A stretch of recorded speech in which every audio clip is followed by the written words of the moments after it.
Are we going to need the LCD display also, or just the microcontroller?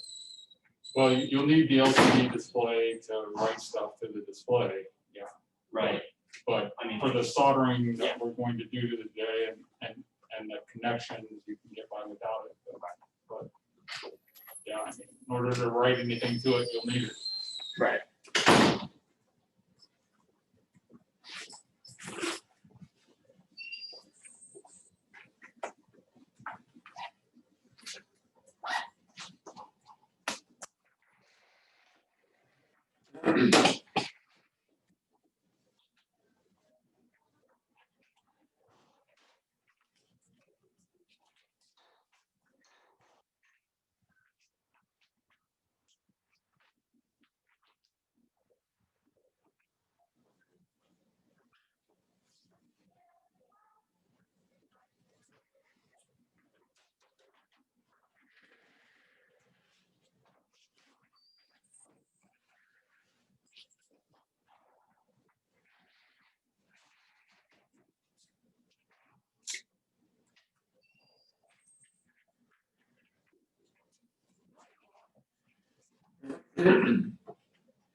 You'll also want to open up Code Composer Studio.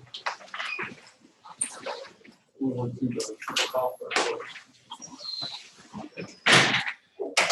If you want Jeff to solder your boards, like me, you can't see. He's willing to do so, I think. I wrote one I have. Okay. If you guys want to solder them, you'll have plenty of time to do that. I'm going to lecture a little bit first, but if you want Jeff to solder the boards for you, just write your name on the bottom of the board on the white part, so he can give you your board back to you. You're going to do it yourself. I've got 3 temperature controlled soldering stations set up actually in 139. It's pretty straightforward soldering headers on it.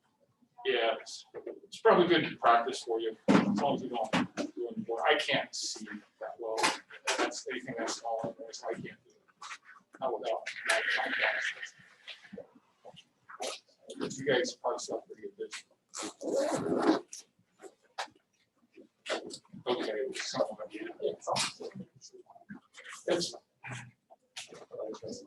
it's still fun for you. I'm past that.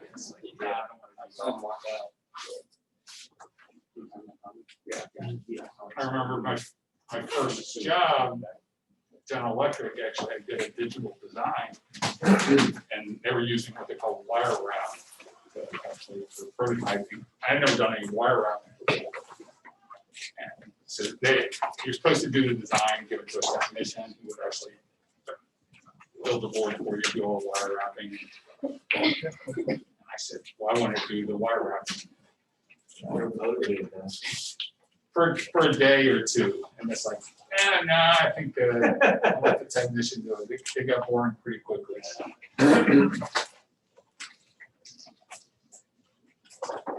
Same with soldering.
So we talked about the RS-232 serial interface last time. That's been around for a long time. So it's still kind of a standard interface for computer to computer or computer to terminal.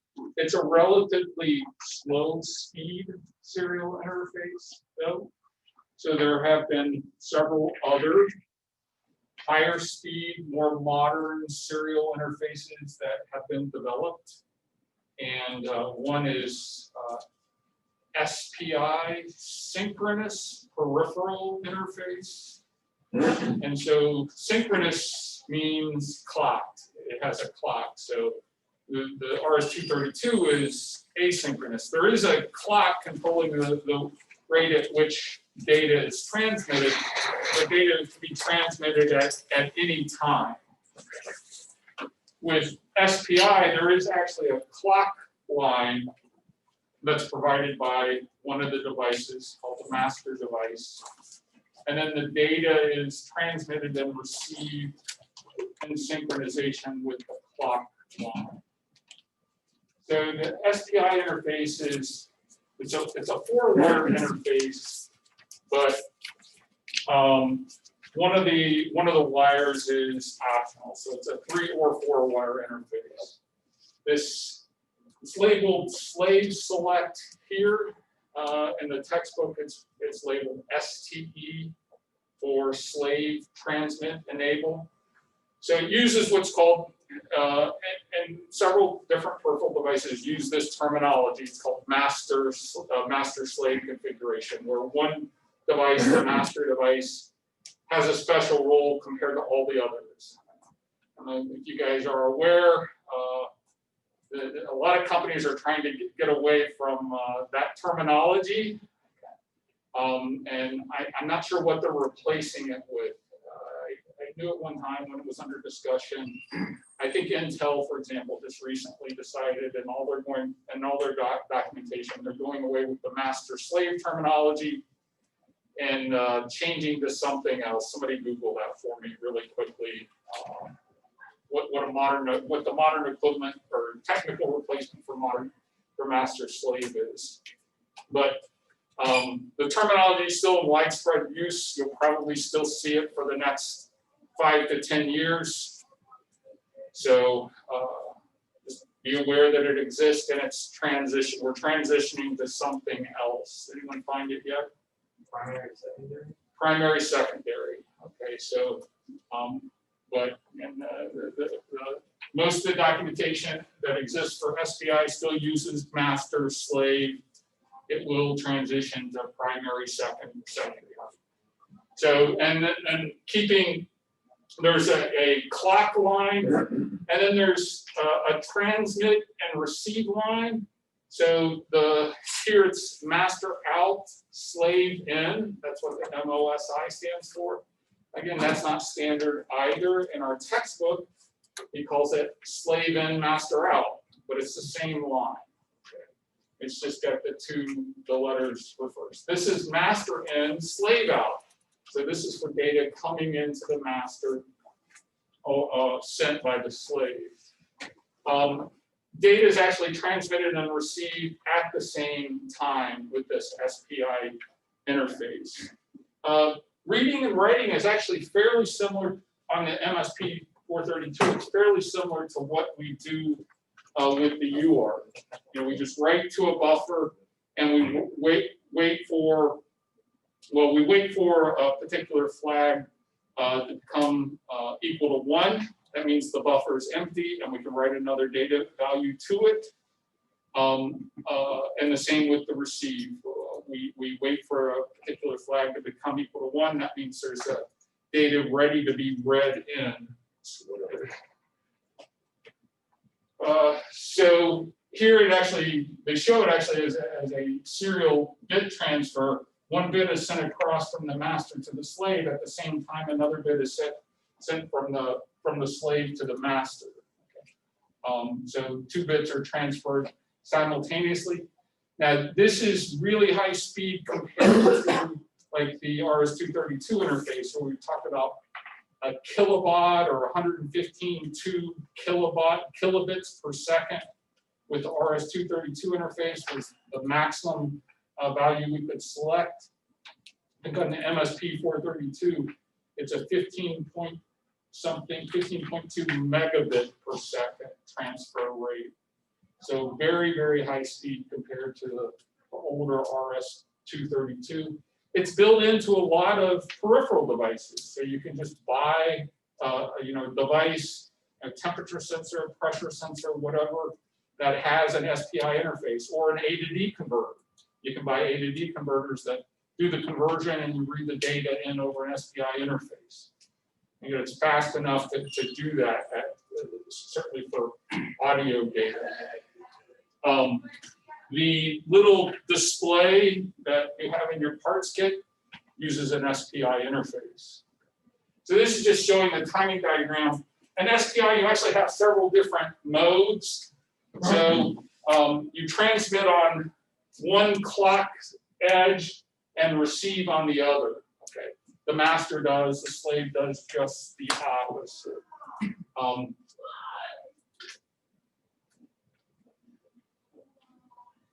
I'm not going to get into the details of initialization. I'll show you the software, or we'll download the software.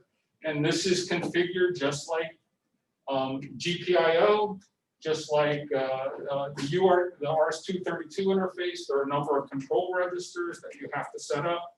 And the first thing is actually configuring the port pins you're going to use them as SPI and SPI mode instead of general purpose IO mode, right? So that's always the first thing you do. It's not even shown here because these are the specific control words that you write to configure as SPI. Notice it's got these two control words that are 16-bit, but you can access them individually as 8-bit words if you want, or write to them as 16-bit words. Most of the time, we've been dealing actually with 8-bit registers. And then this is just showing some of the details of the control words. I think this is actually setting the bit rate. This is a status one. And then this is the receive and transmit.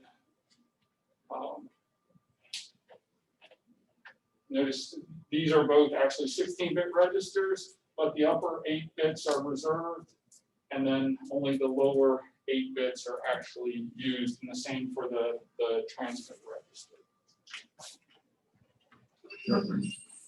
And this particular register contains the two flags that you monitor, just like for the RS-232. You wait for those flags to become high to indicate that you can transmit or receive.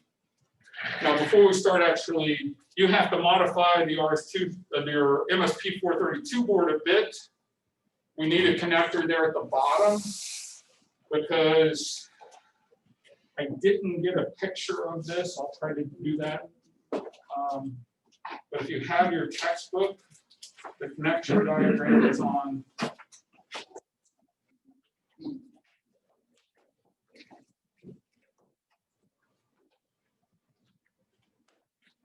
page 314.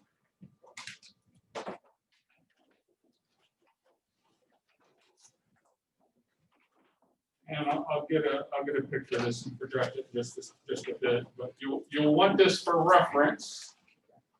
So if you'll notice there, actually this Nokia 5110 display, the Nokia was an older phone. This was a really, this was some years ago when you could buy phones that had displays that were this small, right, compared to all of our modern smartphones.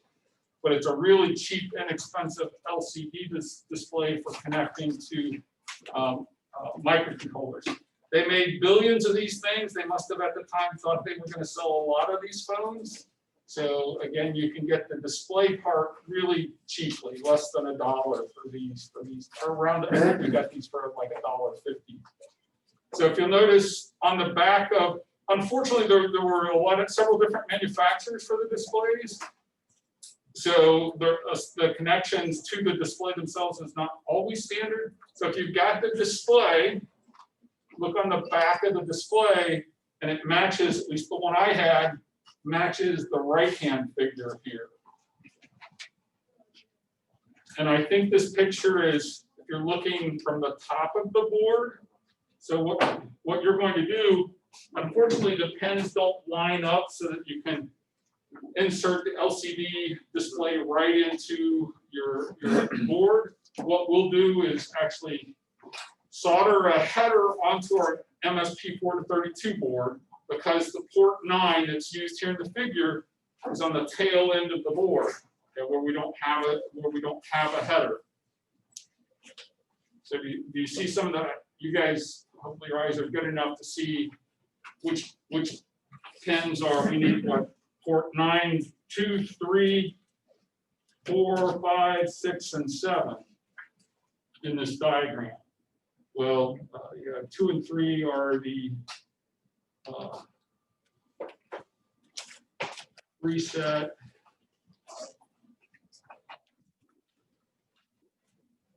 4, 5, 6, and 7 are the SPI lines. Okay. And then there's also another connection. I think that's optional for the backlight, the one that shows the resistor. You may be able to leave that off. It would be, it's got a backlit option so you could read it at night, but I think that you can just leave that off. It would be fine with the 100 ohm resistor. So did you find the port pins on the MSP432? So port 9. So you're gonna have to run wires. We'll put a header on that end of the board, and you can do that, solder that on, or have Jeff do that. We've got the headers. Jeff will provide the headers if you want to do it. He's got some soldering irons set up in 139. I think he's only got 3 or 4, so we're not all going to be able to do that. Some of you have your own soldering irons. Jeff will do it if you want him to. But then what you'll need to do is also, plug your little LCD display into your breadboard. Make sure you plug it in so you're not shorting out the pins, and then run from your MSP432 down to your breadboard. Now, if you've got your breadboard with the cable ties, zip ties on the board, I was able to slide my zip ties off and get the board out and then put them back on. You'll need to take it off in order to solder the header on. Before we do that, though, let's get the software set up. So there's, I'm going to go through the process. It should seem familiar. So on the course website, under today's lecture, you've got 2 support files. These are the header file, and then the file that contains the driver routines. And then there's a test program here. So you want to download the support files into your EE354 source folder. So I have to do that, which means I have to try and figure out where that was on this machine.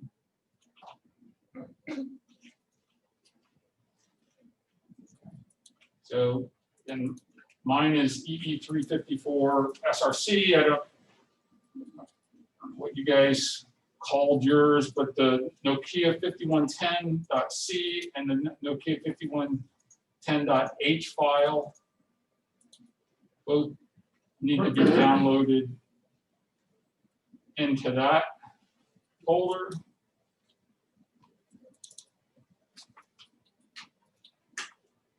And then now you want to, in Code Composer Studio, you want to actually create a new project. And call it Lecture 31, Nokia test. And then an empty project without a main.c because we've got a test program.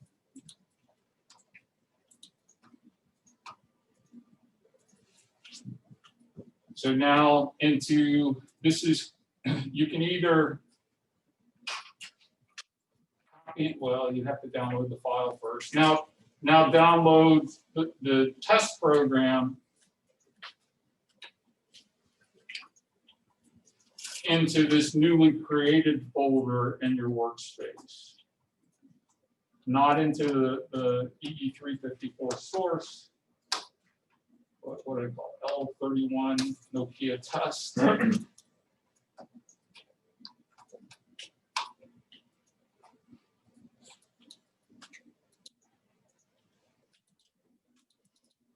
back in Composer Studio.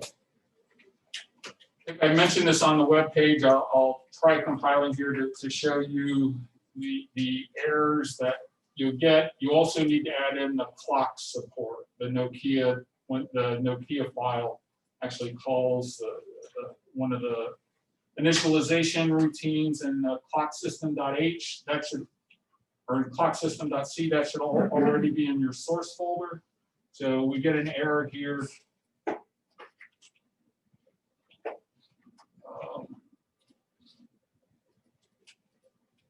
was looking for the error, specific error message.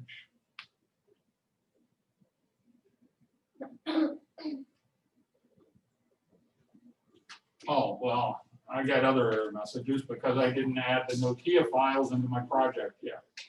Right, that's the first step. So add files. And then these are the Nokia 5110 and the Nokia 5110, the .c and the .h. Again, I'm going to link to these instead of copying them in.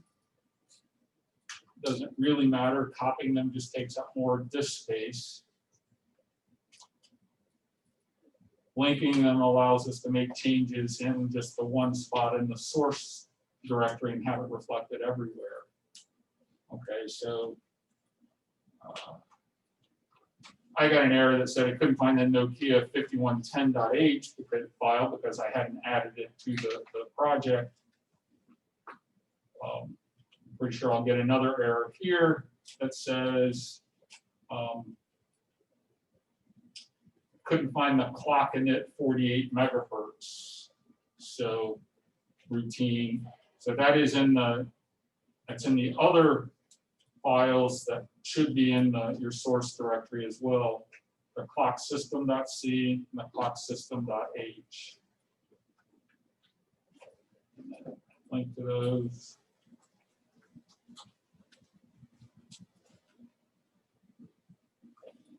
Now hopefully it will compile.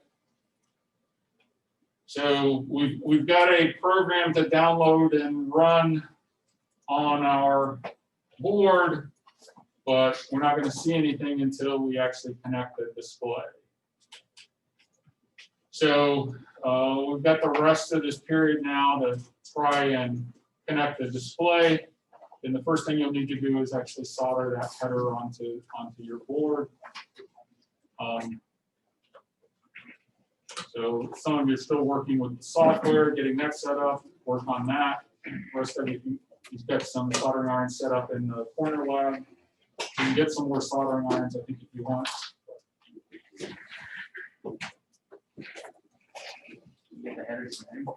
Jeff's got the headers as well. Yeah, so everyone will want to get one of the headers now.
So Mark, I'm fast tracking you at RKF.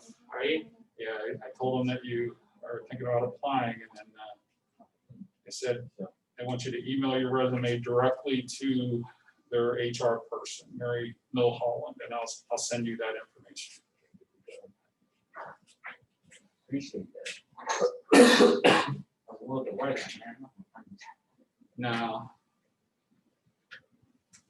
You should go find a job easily.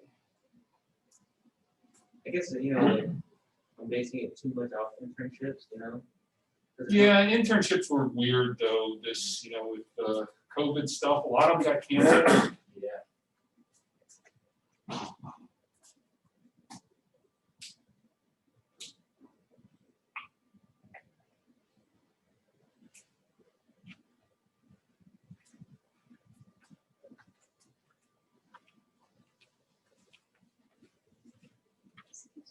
Yes.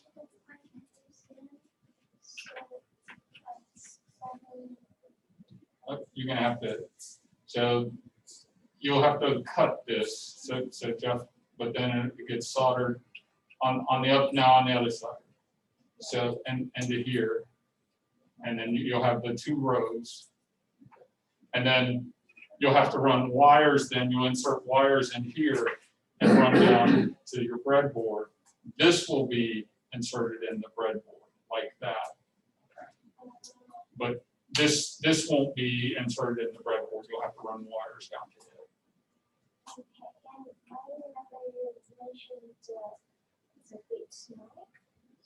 So yeah, I'm gonna take a picture of this and put it on the projector.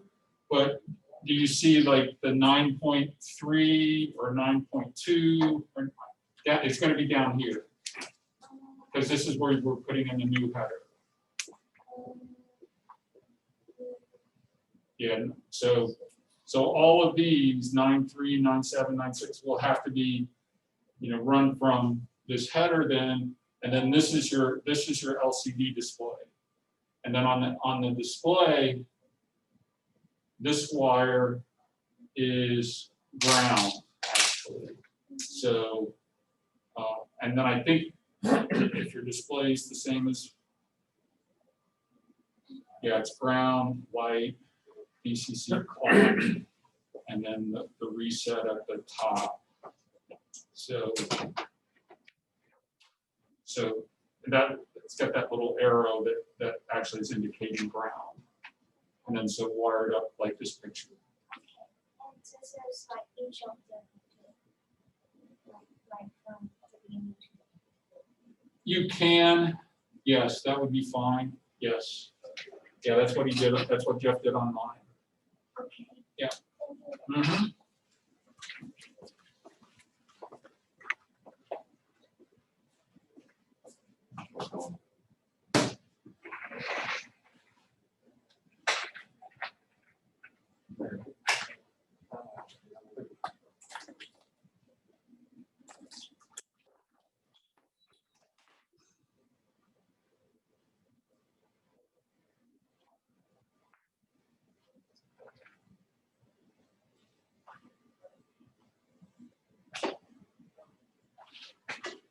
Actually, my daughter that works there, so she has good things to say about it. Oh, really? Yeah.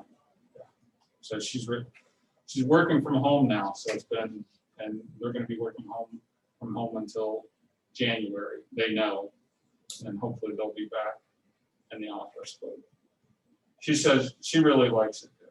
Yeah. So she lives in DC? She lives in Silver Spring. Okay, that's in Maryland. It's in Maryland. This company is actually located in Bethesda. And then, By all the, like in the middle of the military. I think it's really close actually to, what's the medical center there? Walter Reed or? Walter Reed, yeah. I know they combined with Walter Reed and Yale Medical Center. Yeah. Now their office is, I think, right down in town. It's right off of the subway. She doesn't take the subway. She actually had been riding the buses. Oh, because it's cheaper than the subway. She's cheap. So second, that's 30-minute ride or something from Silver Spring. Yeah. Like I said, she's working from home now. Her boyfriend actually works in closer to Baltimore. And he drives on. He's got like 30-minute drive. No. He's not happy with his job. So No. he doesn't really like what he's doing. We'll see.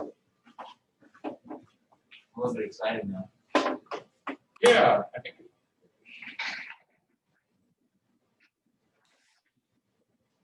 I think they do some interesting work. What she said. She's more computer programmer. And hardware stuff. Yeah.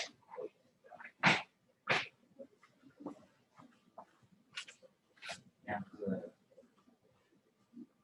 I was looking at jobs around here, and it's usually controls, a lot of PLC and all that. Yeah. Yeah, I guess that's cool. But nothing too interested in it. If I'm quite good, I'll do it. Yeah, there's not too many people around here that do any kind of communications work or signal processing. It's Soholas, I think it's probably the closest in terms of 27. But they do some ultra wideband wireless stuff. But almost everyone else around here is, industrial control with the PLCs. Do you have any recommendation on which side of the, Yeah, I put it on, on that side, on the top side. Yeah. It doesn't really matter, but if you mount it to the board like we have been.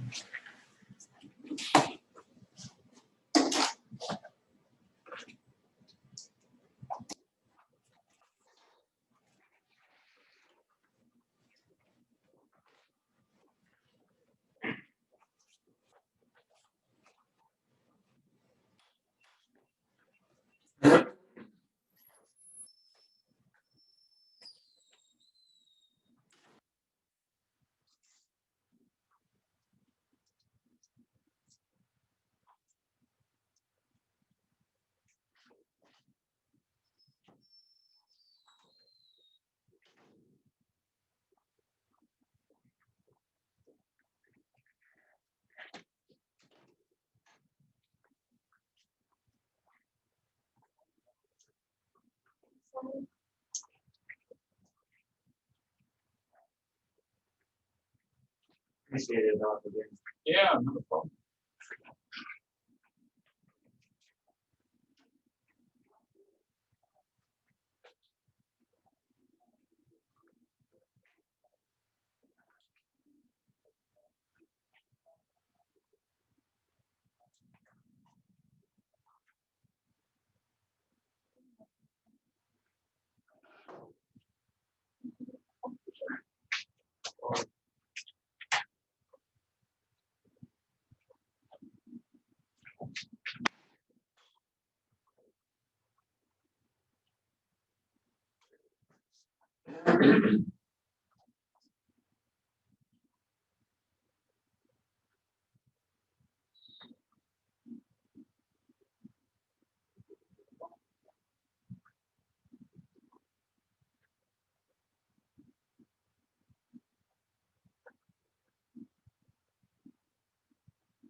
就我们往后。